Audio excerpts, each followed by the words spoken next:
किसान भाइयों नमस्कार। स्वागत है आपका हमारे YouTube चैनल स्मार्ट फार्मिंग में। इस वीडियो में हम सोयाबीन की दो ऐसी वैरायटियों के बारे में बात करेंगे जो वैरायटियां 2022 के लिए सबसे बेस्ट वैरायटियों के अंतर्गत आती हैं, क्योंकि उन वैरायटियों में कीट और रोगों का अटैक नहीं होता है। उसके अलावा उन वैरायटियों का उत्पादन भी दूसरे वैरायटियों के मुकाबले काफ़ी अधिक निकलता है। तो वह दो वैरायटियाँ कौन कौन सी हैं, उनका क्या नाम है, उन वैरायटियों की क्या क्या विशेषताएं हैं, वह वैरायटियाँ कितने दिनों में पककर तैयार हो जाएगी, उन वैरायटियों का प्रति एकड़ कितना उत्पादन निकल जाएगा, और अगर आप उन वैरायटियों का बीज खरीदना चाहते हो तो बीज कहाँ पर मिलेगा। तो इसकी पूरी जानकारी के लिए आप वीडियो को बिना स्किप के अंत तक जरूर देखिए।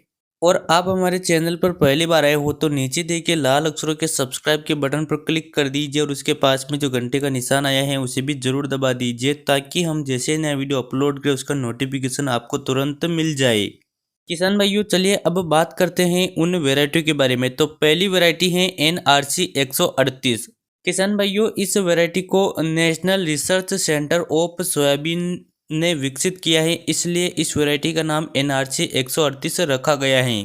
अब अगर इस वैरायटी की विशेषताओं के बारे में बात करें तो ये वैरायटी बहुत ही अच्छी वैरायटी है, खासकर MP के लिए, क्योंकि MP में जो वेदर रहता है वह वेदर इस वैरायटी को बहुत ज़्यादा सूट करता है। यह वैरायटी पीला मोजेक वायरस और तना छेदक मतलब कि स्टेम फ्लाई की प्रतिरोधी है, मतलब कि इस वैरायटी में स्टेम फ्लाई और येलो मोजेक वायरस का बिल्कुल भी अटैक नहीं होता है। इसके अलावा इस वैरायटी में कीट और बीमारियों का अटैक कम होता है, जिसके कारण इस वैरायटी में दवाओं का खर्च कम होता है। इस वैरायटी की फलियां जमीन से 15 से 20 सेंटीमीटर ऊपर लगती हैं, मतलब कि फलियां बिल्कुल जमीन के पास नहीं लगती है, जिसकी वजह से आप इस वैरायटी की कटाई हार्वेस्टर से भी कर सकते हो, या अगर आप मैनुअल तरीके से भी इस वैरायटी की कटाई करना चाहो तो उस कटाई में भी आसानी रहेगी। अब अगर इसके पकने के समय के बारे में बात करें तो ये वैरायटी 90 दिनों में पककर तैयार हो जाती है, और इस वैरायटी में पकने के बाद फलियां चटकने की समस्या नहीं आती है। मतलब कि पकने के बाद अगर आप 5 या 10 दिन इसकी कटाई लेट भी करोगे फिर भी उसमें फलियां नहीं चटकेगी।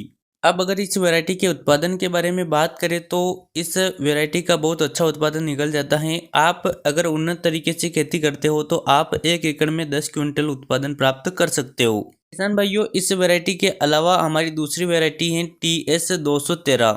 ये वैरायटी भी बहुत अच्छी वैरायटी है। पिछले साल मध्य प्रदेश के कई किसानों ने इस वैरायटी को लगाया था और इस वैरायटी का परफॉर्मेंस बहुत अच्छा रहा था। इस वैरायटी का दाना बड़ा और चमकदार होता है, और इस वैरायटी में बैंगनी रंग के फूल आते हैं, और बुआई के 40 से 45 दिनों के बाद इस वैरायटी में फूल आना स्टार्ट हो जाते हैं। और इस वैरायटी की भी फलियां भी जमीन से थोड़ी ऊपर लगती हैं, जिससे आप इस वैरायटी की कटाई भी हार्वेस्टर से कर सकते हो। और इस वैरायटी की रोग प्रतिरोधक क्षमता ज़्यादा होती है, जिसकी वजह से इस वैरायटी में भी पीला मोजेक वायरस और स्टेम फ्लाई का बहुत कम अटैक होता है। और पिछले साल जहां दूसरी वैरायटियों में वायरस आ गया था, ऐसी कंडीशन में भी इस वैरायटी का बहुत अच्छा उत्पादन निकला था। अब अगर इस वैरायटी के पकने के समय के बारे में बात करें तो ये वैरायटी 90 से 95 दिनों में पककर तैयार हो जाती है, और पकने के बाद इस वैरायटी की भी फलियां चटकती नहीं है। अगर इस वैरायटी के उत्पादन के बारे में बात करें तो अगर आप उन्नत तरीके से खेती करते हैं तो TS 213 वैरायटी का उत्पादन 8 से 10 क्विंटल प्रति एकड़ तक निकल जाता है, जो कि बहुत अच्छा उत्पादन है। तो किसान भाइयों यह तो हमने बात की इन वैरायटी की विशेषताओं के बारे में। अब बात आती है कि इन वैरायटियों का बीज कहाँ पर मिलेगा।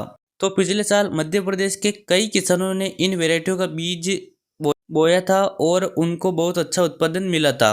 लेकिन अब किस किसान ने पिछले साल इन वैरायटियों को लगाया था इसके बारे में पता लगाना बहुत मुश्किल काम है। तो इसलिए आप अपने ज़िले के कृषि अधिकारी से संपर्क करिए। आप अपने कृषि अधिकारी को बोलिए कि आपको TS 213 और NRC 138 सोयाबीन का बीज चाहिए, तो वो आपको बीज उपलब्ध करवा देंगे। तो उम्मीद करते हैं आपको ये वैरायटी अच्छी लगी होगी। आपकी इन वैरायटी के बारे में क्या राय है, और आप अपने क्षेत्र में कौन कौन सी वैरायटी लगाते हो कमेंट करके अवश्य बताइए। वीडियो पसंद आया हो तो वीडियो को लाइक शेयर और चैनल को सब्सक्राइब जरूर करें। चलिए मिलते हैं अगले वीडियो में। जय जवान जय किसान।